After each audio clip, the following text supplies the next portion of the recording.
নমস্কার বন্ধুরা, আমি সুস্মিতা। বাংলা ক্যানভাস চ্যানেলে সকলকে স্বাগত জানাই। আমাদের সবারই মোটামুটি এরকম পেঁপে দিয়ে ডাল, সাথে অল্প পাঁপড় ভাজা আর গরম ভাত খুবই ভালো লাগে খেতে। তাই জন্য চলো আজকে দেখে নিই কীরমভাবে বানাচ্ছি। আজকের ডালটা কিন্তু আমরা প্রেশার কুকারেই করে নেব, তার জন্য বেশি সময় লাগবে না, 10 মিনিটের মধ্যেই হয়ে যাবে।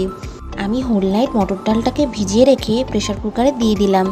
এখানে ভালো করে মসুর ডালটা ধুয়ে জলটা ফেলে দিয়ে আমি কিন্তু মসুর ডালটাও দিয়ে দিলাম প্রেশার কুকারে। এবার এর মধ্যে দিয়ে দিলাম 1.5 চামচ মতো নুন, আর দিয়ে দিচ্ছি 1/2 চামচ হলুদ গুঁড়ো, 1/2 চামচ মতো শুকনো লঙ্কার গুঁড়োও দিয়ে দিলাম। এবার প্রেশার কুকারের মুখটা আমি বন্ধ করে 2 সিটি মেরে নিয়েছি।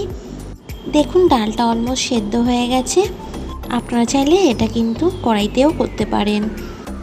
মোটামুটি ডাল অনেকটাই জল যেহেতু টেনে নিয়েছে, আমি এখানে আরও 1 কাপ মতো জল এখানে অ্যাড করলাম। এবার আমি এর মধ্যে দিয়ে দেব পাতলা এবং লম্বা আকারে কাটা 300 গ্রাম পরিমাণের কাঁচা পেঁপে। পরিমাণটা আপনাদের যতটা ইচ্ছা ততটা আপনারা দিয়ে নেবেন। এবার পেঁপেগুলো কিন্তু সব দিয়ে দেওয়ার পর আমি কিন্তু ভালো করে হাতার সাহায্যে ঘেঁটে দেব। হাতা দিয়ে সব কিছু কিন্তু আমি নাড়িয়ে চাড়িয়ে দিয়েছি। এবার আবার কিন্তু আমি প্রেশার কুকারের মুখ বন্ধ করে আরও 2 সিটি মেরে নেব। আপনারা চাইলে এটা কিন্তু আবারও বলছি কড়াইতে করে নিতে পারেন, কিন্তু আমি করিনি, প্রেশার কুকারে করেছি। দেখুন প্রেশার কুকারে কিন্তু খুব সুসেদ্ধ হয়ে গেছে, কি সুন্দর আমাদের ডাল আর পেঁপে দুটোই নরম হয়ে গেছে। এবার আমি ফোড়ন দেব। ফোড়নে কড়াইতে তেল গরম হতে দিয়ে দিয়েছি, তেল গরম হয়ে গেছে, 2 শুকনো লঙ্কা দিয়েছি। এবার কিছুক্ষণ নাড়িয়ে চাড়িয়ে নিচ্ছি। এবার দিয়ে দিলাম আমি 1/2 চামচ 5 ফোড়ন, আর দিয়ে দিচ্ছি 2 তেজপাতা। এবার ভালো করে বেশ কিছুক্ষণ ধরে কিন্তু আমি ফোড়নটাকে একটু 5-6 সেকেন্ড ভেজে নেওয়ার পর, ফোড়ন থেকে ভালো গন্ধ ছেড়ে আসার পর আমি কিন্তু সেদ্ধ পেঁপে ডালটা ঢেলে দিলাম। সব কিছু একটু ভালো করে নেড়ে চেড়ে নিচ্ছি যাতে সব কিছু ভালো করে মিশে যায়। গ্যাসের ফ্লেমটাকে কিন্তু হাইতে রেখেছি, আর ডালটাকে কিন্তু 1-1.5 মিনিট ফুটিয়ে নিলেই আমাদের রান্না হয়ে যাবে। এবার একটু নুন আর চিনিটা দেখে নেব। 1 চামচ মতো নুন অ্যাড করেছি, 2 চামচ মতো কিন্তু চিনি অ্যাড করেছি। এবার কিন্তু ভালো করে আবার একটু নাড়িয়ে চাড়িয়ে 2 মিনিট মতো আমি ডালটাকে ফুটিয়ে নিচ্ছি।